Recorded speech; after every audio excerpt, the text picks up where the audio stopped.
Araujo qui va finalement rester au FC Barcelone et qui va prolonger en plus, les gars. Deco a réussi à le faire changer d'avis. Tant mieux, les gars. Moi, je suis content qu'il reste. Arrêtez de faire croire, arrêtez de croire qu'on a dit qu'on a remis en question, j'ai remis en question son niveau. Personne n'a remis en question son niveau. On sait tous, Araujo, il est très très fort. Mais moi, ma logique à moi personnellement, c'est que mon avis à moi, à partir du moment où tu es un footballeur, un défenseur, tu demandes à quitter le FC Barcelone, tu demandes à quitter mon club, moi tu pars. Hein. Moi je retiens personne dans mon club. Hein. Tu peux partir, si tu demandes à quitter le FC Barcelone, pars. Pars. Et moi je suis sûr et certain, les gars, et ça vous n'allez jamais ressentir faire changer la vie. Ces mecs-là, il a décidé de rester parce qu'Inigo s'est blessé un mois. Parce que d'après ce qui était sorti de la presse, il voulait se barrer parce qu'il avait perdu sa place de titulaire. Il a vu que la charnière centrale, Inigo, Martinez et Koubarsi, il a vu que ça tournait très bien. Il a vu que ça sera difficile de bouger un des deux. Pour moi, je suis sûr c'est pour ça qu'il voulait se barrer. Il a demandé à partir. Alors certaines personnes, ouais, son entourage lui ont menti, et si, et ça, arrêtez de mentir. Personne lui a menti. Il a juste dit, c'est lui-même l'a demandé à quitter le FC Barcelone. On a tous vu la vidéo de lui et Lewandowski, quand Lewandowski lui dit de rester. On a tous vu la tête qu'il a fait. On a tous vu la tête, il a fait une tête en mode, non, mon gars, c'est mort, je vais me barrer de ce club. On a tous vu la tête. Alors arrêtez de venir raconter de la D ici, là. Moi, je suis, encore une fois, je répète, il est content, je suis content qu'il reste. Hein. Qui va refuser Araujo déjà? Qui va refuser? Personne n'a remarqué question. Il est très très fort, les gars, on va pas se mentir. Mais frérot, quand tu t'appelles Araujo et que tu reviens d'une longue blessure, même si la chaîne centrale fonctionne très bien, bats-toi. Récupère ta place, t'es Araujo, t'es pas Araujo. T'es puissant, t'es pas puissant. T'es rapide ou t'es pas rapide. T'as Vinicius dans ta tête ou t'as pas Vinicius dans ta tête. Frère, t'es Araujo. T'es très très fort. Personne n'a vraiment question ton niveau. On dit juste t'es bête. Oui, c'est vrai, des fois t'es bête. Mais bon, ça, j'espère que tu vas travailler sur ça. Mais frérot, moi, je suis comme ça, les gars. Moi, à partir du moment où t'as un footballeur qui demande à quitter mon club, mon FC Barcelone, la porte, tu peux partir. Après, si tu décides de rester parce qu'Inigo s'est blessé, parce que voilà, tu as tous les champs libres pour prendre la place d'Inigo, tant mieux. Mais à partir du moment où tu vas faire un faux pas, mon gars, moi je te rappelle que tu as décidé de quitter mon club. Hein. Voilà, moi je te dis ça. Hein. Moi, tu fais un mauvais match, je te le rappelle, moi. Voilà, j'oublie pas, moi. Moi, je suis très rancunier, surtout quand ça concerne le FC Barcelone. Jour de match, le Barça qui affronte le Betis Séville en 8e de finale de Coupe du Roi. Après l'humiliation qu'on a infligée 5-2 au Real de Madrid, j'aimerais qu'on continue dans notre lancée. Ce soir, on joue le Betis Séville, une équipe à ne pas sous-estimer. Une équipe qu'on a déjà joué en Liga, où on a fait match nul. Franchement, je suis serein ce soir. J'aimerais juste quelques rotations, dont Rafinha, j'aimerais qu'il se repose parce que quand tu vois contre le Real Madrid, il enchaîne que des courses et qu'à la 60e, il a des crampes. Les gars, il fait trop d'efforts. Franchement, j'aimerais le reposer pour ce week-end en Liga. Donc, j'aimerais que Fermin Lopez ou Ferran Torres ou à la ligne Pau Victor, même si je sais qu'Hansi Flick l'aime pas trop, soit titulaire. Même Pedri ou Casado, j'aimerais des rotations dessus. Un bon Frenkie de Jong, les gars, c'est pas mal, Frenkie de Jong sur le terrain, titulaire. Franchement, dites-moi ce que vous en pensez, mais franchement, ce soir, moi, je le sens bien. J'aimerais quelques rotations, pas trop, mais quelques rotations. Hansi Flick aurait approuvé la venue de Marcus Rashford, tout est entre les mains de la direction maintenant. Attendez, bougez pas, je vous explique. Hansi Flick pousse pour faire venir Marcus Rashford en prêt au Barça. Il le voit comme une option pour jouer à gauche ou en pointe. Les gars, Rashford en prêt cet hiver, c'est gratuit. Ce serait vraiment un move débile de la part de la direction du Barça s'ils ne foncent pas sur Marcus Rashford. Surtout quand tu vois la pauvreté qu'on a au banc en attaque. On fait jouer Fermin Lopez sur un côté. Fermin Lopez. On a totalement écarté Ansu Fati des plans. Il ne fait même plus partie des joueurs du banc. Pour cette deuxième partie de saison avec la Coupe du Roi, la Liga et la Ligue des Champions, il faut qu'on puisse faire tourner mais avoir quand même un effectif de qualité. T'as déjà Ferran Torres que tu peux jouer partout en attaque, mais que je préfère en tant que remplaçant de Lewandowski personnellement. T'as Pau Victor que tu peux aussi faire jouer partout en attaque. Tu rajoutes Marcus Rashford qui peut jouer à gauche comme en pointe, on pourra tout casser en deuxième partie de saison. Les gens disent de ne pas recruter Rashford que c'est un piège. À partir du moment où sur le banc t'as des joueurs comme Ferran Torres, je vois pas pourquoi Marcus Rashford n'aurait pas sa place. Soyons sérieux 2 secondes les gars. Aubameyang, avant qu'il vienne, tout le monde lui crachait dessus. Regardez comment il est sorti par la grande porte. Qui vous dit que Rashford peut pas faire la même chose? Enfin bref, sinon vous les gars, vous en pensez quoi? Ramdeus n'a pas ça, on s'ennuie. Bon, du coup, il a annoncé que Araujo va prolonger. Enfin, après des propositions, après des refus, enfin on a le droit à une prolongation. À combien le salaire aussi, attention. Parce que bon, on n'oublie pas aussi ce qu'il a fait, hein. Ou les agents, ce qu'ils ont fait aussi. Faire une campagne médiatique pour mettre pression le Barça pour ceci, cela. Parce que déjà, les envies d'ailleurs, c'est pas cette saison. Ça fait un moment déjà. Même, je crois, avant le rouge qu'il prend contre le PSG. Les petites prises de tête avec Gundogan. Bref, il y a beaucoup de choses qui fait que, en interne, il y a eu des choses autour de toute sa prolongation là, qui fait que on va pas célébrer cette prolongation comme si c'était waouh, the prolongation. Même si oui, ça fait du bien. Et oui, on veut qu'il reste. Et enfin, et encore une fois, il y a rien d'officiel, hein. C'est juste des journalistes qui le disent.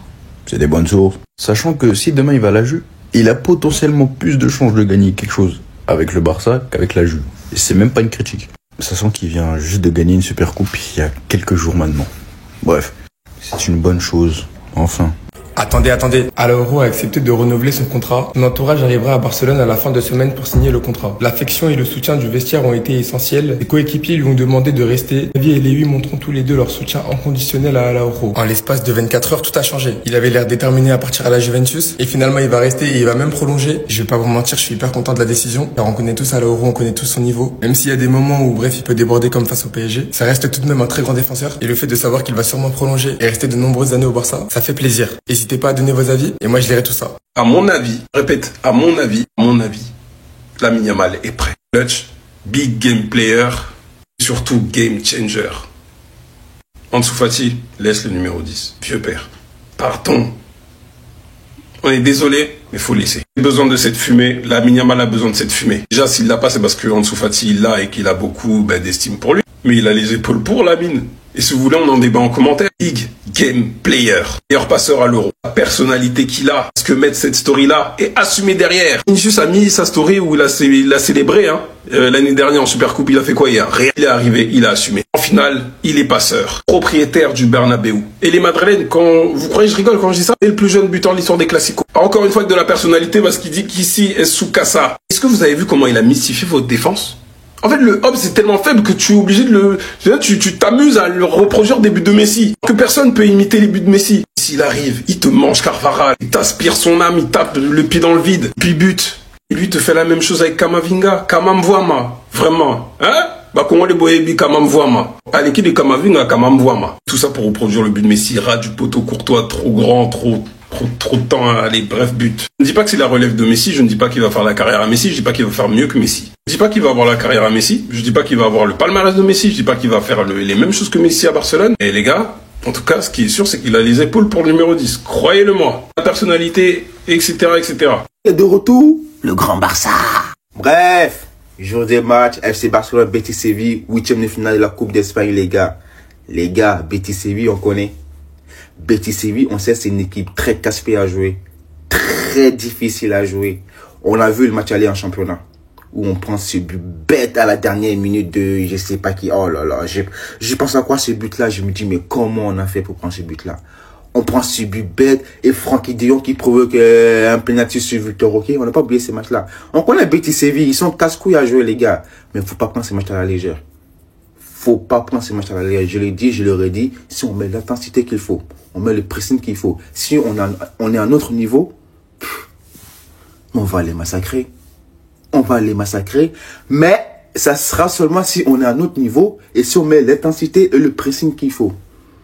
Donc, les gars, s'il vous plaît, c'est la coupe, c'est 8e de finale. Je pense qu'en Flick, il va un peu faire tourner. Et j'espère il va pas mettre l'autre là, Martins, je sais pas quoi là. Non, en Flick, s'il te plaît, pas maintenant.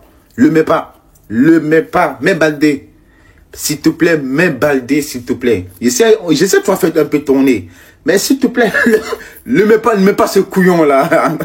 Mets pas ce couillon, s'il te plaît. S'il te plaît. C'est pas le moment. C'est pas le moment, c'est une 8e de finale. C'est contre Betis Séville en plus. Donc, c'est pas le moment.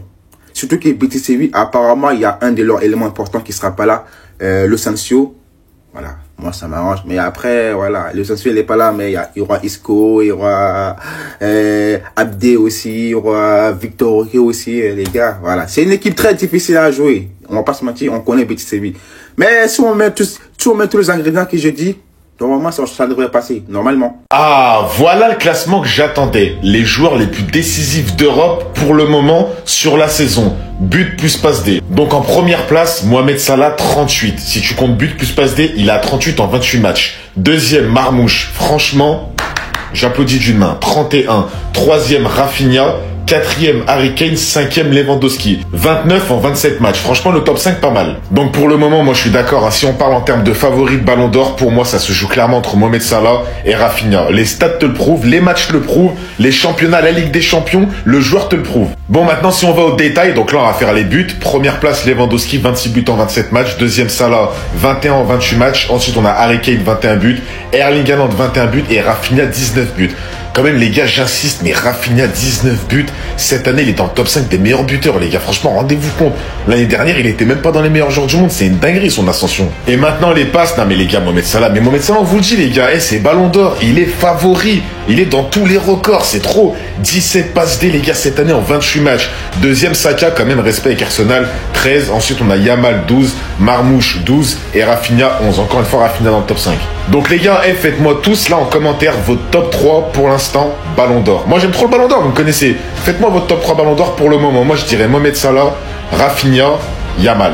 Balance. Neymar, Ronaldinho, là aujourd'hui on va mettre fin au débat. Là j'ai besoin de tout le monde. Les anciens, les nouveaux, les petits, les grands, j'ai besoin de tout le monde. Pour vous, intrinsèquement, ça veut dire footballistiquement, en termes de talent, qui est le meilleur, Neymar ou Ronaldinho? Parce que les anciens, à chaque fois que je parle avec eux, ils me rendent fou. Ils me disent tous, non, c'est Ronaldinho, c'est Ronaldinho. Et les petits, c'est pareil. Les petits, ils te rendent fou avec Neymar. Ils aiment trop Neymar. Et c'est vrai que les mecs de notre génération, les 2000, 2001, 2002, 2003, notre génération, c'est plus Neymar. J'entends plus du Neymar que du Ronaldinho. Mais en vrai, les gars, ça se tape de fou malade. Deux Brésiliens, deux mecs ultra cheatés en skills, deux mecs qui ont joué au Barça. Les deux, leur prime, il a été exceptionnel, mais il n'a pas duré 10 ans non plus.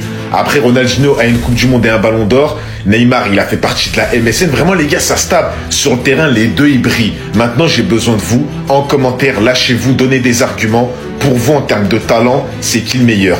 Moi, je vous donne mon avis. Pour moi, de ce que j'ai vu, après, j'ai plus vu de Neymar que Ronaldinho, donc peut-être c'est pour ça que je vais répondre Neymar. Pour moi, Neymar, un chouïa, les gars, un chouïa au-dessus de tout ce que j'ai vu de Neymar. Intrinsèquement, ça m'impressionne un peu plus que Ronaldinho. Même si Ronaldinho, c'est un phénomène. Hein. Quand j'étais petit, j'étais comme ça avec mon casque devant les vidéos de Ronaldinho. J'étais choqué. Mais je dirais plus Neymar. Donc les gars, dites-moi tous en commentaire. Lâchez-vous, donnez des arguments. Défendez votre joueur. Bye bye.